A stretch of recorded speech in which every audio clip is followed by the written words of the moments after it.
This is Alicia. I'm back. For those of you who don't know, I have a YouTube channel called Alicia Yancey where I post inspirational messages about God or just about things or current topics that are out in the world. So I'm back, starting back up again. I know it's been a while since you guys seen me. So the topic for today is racism in America.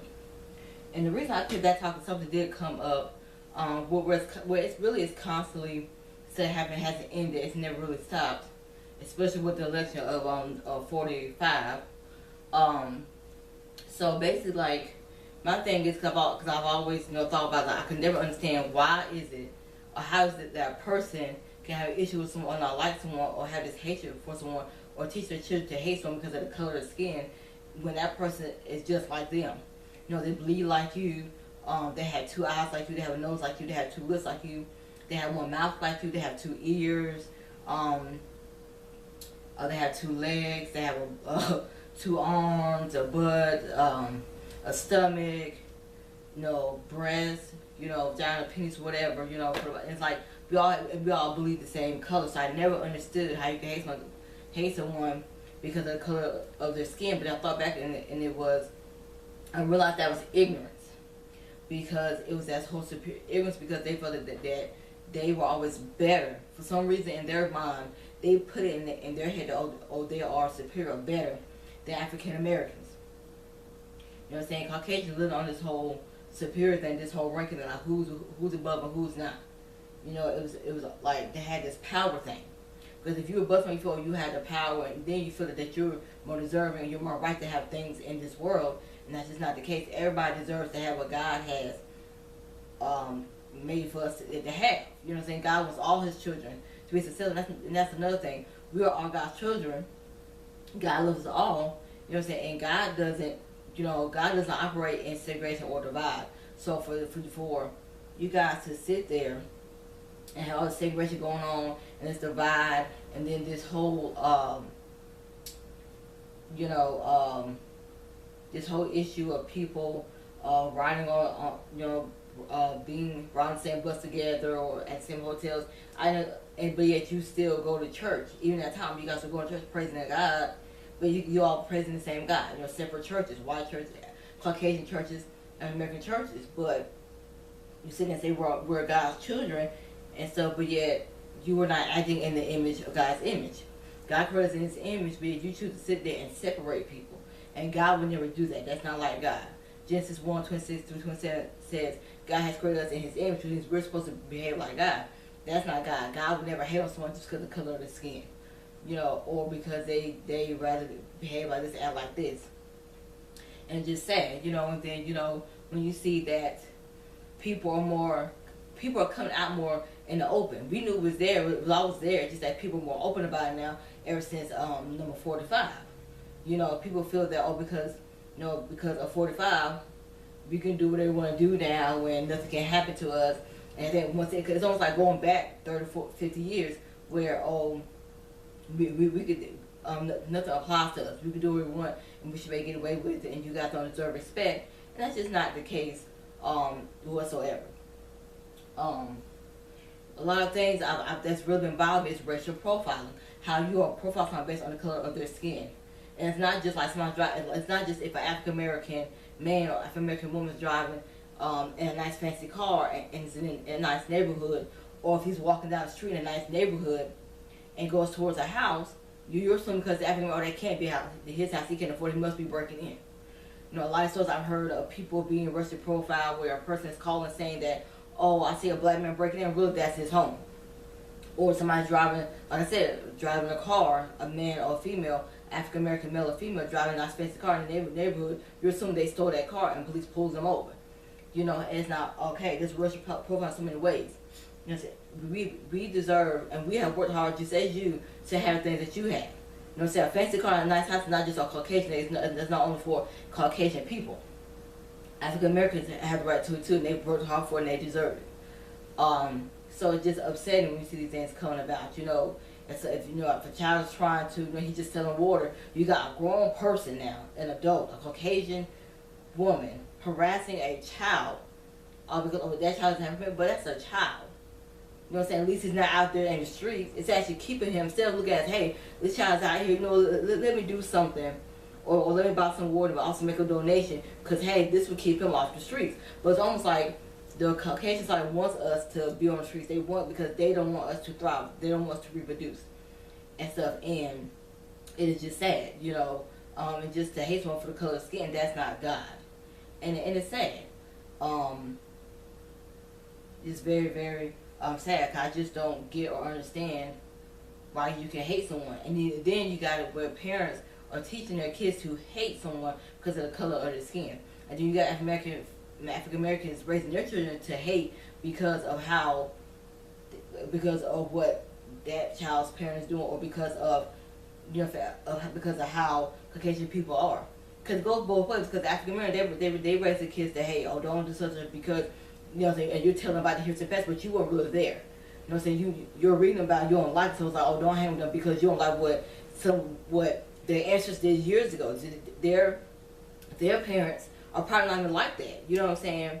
And so, yes, a lot of Caucasian people have to suffer and pay for what their ancestors did, but why should we make them pay? Why should we prejudge or have preconceptions? You know what I'm saying? If we don't want them to prejudge or have preconceptions about us, let's not do it to them. Let's give them a chance. Let's show them how they should treat us and how they should give us a chance.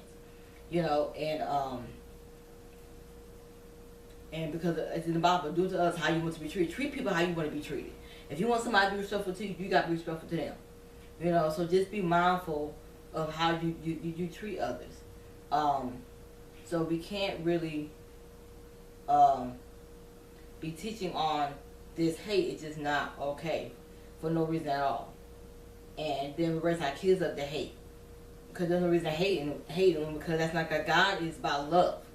You know what I'm saying? Love heals all. And it heals everything. So we should not be hating. Instead, we should spread love and not hate. Another thing I want to touch on was the Trayvon Martin, how that really, I feel like that's how I think the Black Lives Matter kind of started, because of the fact that you were a child, it's coming from the community store, and the child was no threat. It's a preconceived notion. It's what's been put into your head that, all black people are threats, or just someone they're threatening, so then you shoot somebody for no reason. A child on top of that, because they have a hood. Since when is a hood threatening? Then he had skills in him. I saw somebody, I didn't know what it was, and so you kill a child in cold blood. And then they want to make it seem like he was this horrible person or this gang builder, and he wasn't. And then there was another child that I think kind of got overlooked, or I'm not sure if you're aware of, but it was Jordan Davis. And Jordan Davis was a teenager, and I believe he was about 17, 18, I can't remember. And he was at a convenience store, and he was in the car, and they had music playing loud. And a Caucasian male felt threatened because the music was loud, and walked up to the car and started screaming, and actually shot into the car and killed him, and injured some of his friends. Which I felt was not necessary, because how is loud music a threat to you? If it's here's saying a lot of times you go, so you can't control. You see what I'm saying? So if you're at the convenience store and there's somebody and you there, help and get what you're trying to get and leave. But shooting somebody's not the solution. You don't like hearing it, because 9 times out of 10, he probably wasn't going to see him again. You know what I'm saying? Y'all run into each other, you might not run to each other again. Going so good, you need to get in the car and then leave. You don't walk up to the car and approach the car and confront the people and they do absolutely nothing to it, and then shoot into the car and kill a child. Because you're assuming if those, they got to be grown. No, you cannot judge the preconceived notions. We have to be mindful.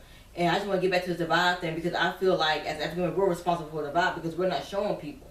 Because the minute something happens, all of a sudden now we want to have this. Because if you notice, when they were doing those marches and those protests, you didn't really see too many Caucasian people. And it's like, and then the divide, here's my thing. When you sit there and you start, hey, we're going to create this movement, but it was the name of the movement. It was Black Lives Matter. And so basically what the message you're saying is that only black lives matter, and white lives, Asian lives, Hispanic lives, any type of life, it doesn't matter except your life. Caucasian lives doesn't matter. That's not true. All lives matter. Caucasian, African, Hispanic, Asian, Latino, all lives matter. Filipino, all lives matter. And so when you sit and create that movement, do that, you created another divide. Same why you're trying to say, we got to divide, but how are we going to stop them? You create a movement that says all lives matter. You create a movement that says Black Lives Matter. And then when you are creating all these moves come out, but you're segregating it. You're separating. How can you expect? You know what I'm saying? When you create a movement, it needs to have diversity in it, because not all white people feel that I'm sorry, not all Caucasian people feel the same about that. There's some Caucasian people they're upset and angry that a child died. That African American child died. They all don't feel the same. You know, so you got to make them feel welcome, comfortable. They can be a part of it. They don't feel like be a part of it when it's called Black Lives Matter. You know what I'm saying? Because not just black kids getting killed, white kids getting killed too. The only difference is the parents ain't going out and making a big deal protesting about like we do. We go out there and we protest and make a big deal, which is how that child is known, which is how Trayvon Martin is known, Jordan Davis is known, and other kids are known because of the fact that we make it an issue. You know what I'm saying? There are Hispanic little girls or children that have been killed in just a bad way with racial profiling, but nobody knows because they didn't protest and make a big deal of it. You know what I'm saying? So that's how I kind of get thrown on the bus a little bit. You know what I'm saying? So all lives matter. Every single race has experienced some type of injustice by the police. You know what I'm saying? They just don't make it. The reason, and not for Caucasian, I'm going to say this, and I don't care because I'm free, I'm not about to prove it. The reason why a lot of times Caucasians don't protest is because they get justice for theirs. And the reason we're doing it is because there was no justice. You know what I'm saying? That person that get justice, they get justice, and they feel there's no need for me to have to sit there and do it because they got justice. You know what I'm saying? You know, if a police officer kills a white child, they're going to get justice. That's probably a lot of times. That's why it come like at least for the Caucasian. Now, with Hispanic and Asian, I don't know why. You know what I'm saying? They didn't bring it to light, but I feel the Hispanic and Asian community is just as bad as we are, especially considering they're going through this whole immigration thing where they have to be.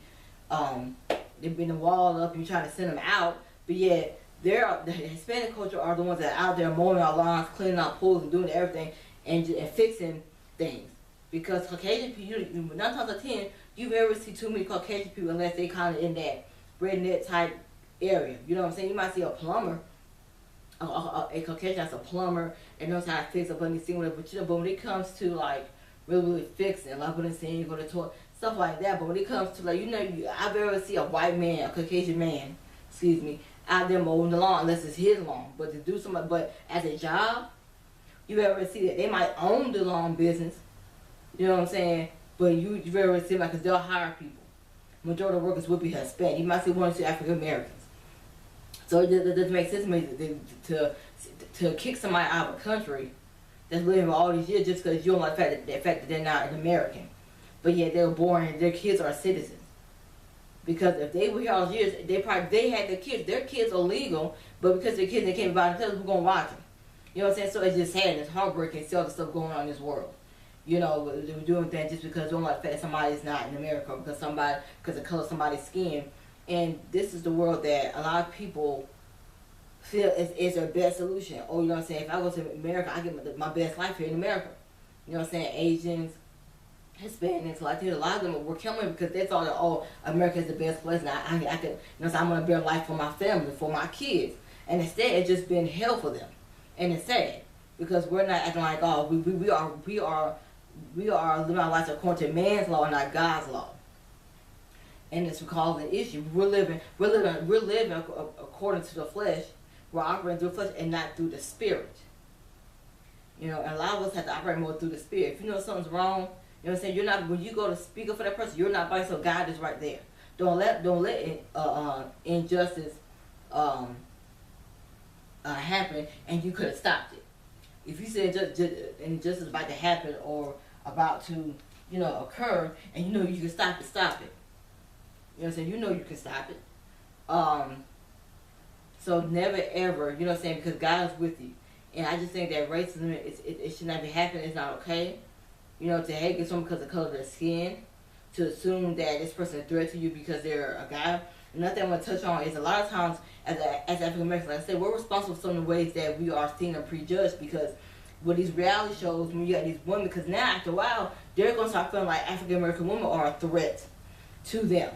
Because if you watch these reality shows, that they are out and about in public at a restaurant, getting into fights, throwing glass and stuff like that. After a while, it's only to the point that they see African American woman walk into a nice restaurant, they're going to feel a threat. Oh, she's going such and such. Because they're already trained those who are thinking that, oh, you shouldn't be why you don't deserve to be here. It still happens. It's 2018, and it's still happening where people will look at you like, wait, what's she doing? She shouldn't be here. You know what I'm saying? She must have made a wrong turn. They still don't think you deserve, not realizing. And you dress tonight, hair is done. You know what I'm saying? You're dressed. You know what I'm saying? You look like this. You don't look ghetto.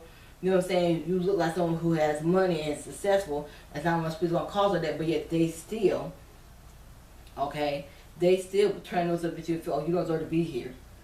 And but really, who are they to determine who deserves to be here? So I'm closing with this: all lives matter. We need to end the divide.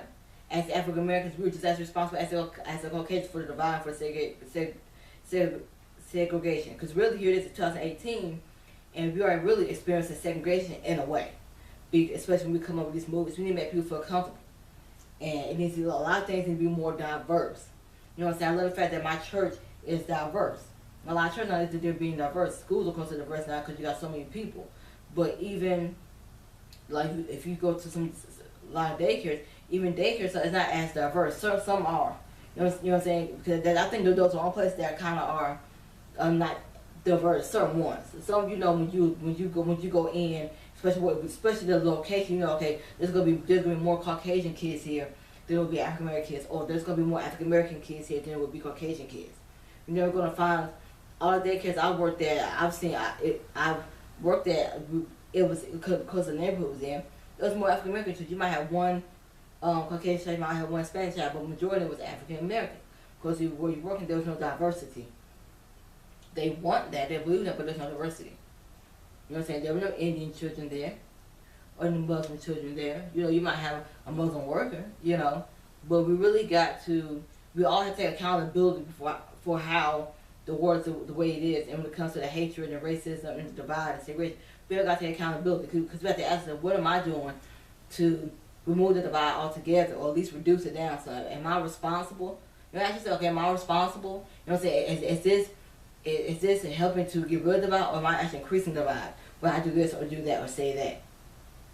So you kind of just have to check yourself and ask yourself, get yourself and go, okay, when I'm creating this movie, Black Lives Matter, am I actually helping bring all people together? Is this actually bringing Caucasians, African Americans, Hispanics, Asians, Filipinos, Indians? Is this bringing everybody together, or is this only going to bring the black community together? What is my goal here?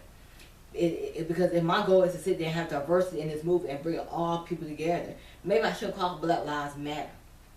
You know, kind of do your research in history and realize that, dang, there were other people who went through the same thing too, the other families, Caucasian families, Hispanics. Do your research. A lot of times we're supposed to put the creative movement and go out there and it turns crazy. You know what I'm saying? So I just leave you with,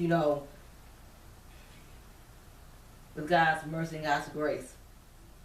And I cover you in the blood of Jesus. And I challenge you to make a change in this world, and how you deal with one another, and how you interact with one another, and how you deal with situations. Especially at your job or at church or just at any event or at home. You know what I'm saying? With your spouse. You know what I'm saying? With your family. How do you interact with your family or your friends, or when you go out and about in town for it? How do you interact when you might run into somebody you don't know? You're out and about on the town. So I challenge you to do better, and act better, and be more friendly, and don't be so quick to judge and preconcept, and not be so. So I challenge you, be more nice. I challenge you to interact a little bit better with people when you're out and about, and with your own family, your own friends. Interact a little bit better, so we can not only do we reduce or decrease the divide, but I want to remove the divide altogether. So that's my challenge I'm putting out there to you. Help remove the divide altogether, remove the segregation altogether. So God bless you. I love you. More videos to come. Like I said, you can see my videos on my YouTube channel. It's called Alicia Yancey, and the title of this video is on racism in America, and it will be up there soon. God bless you. I love you.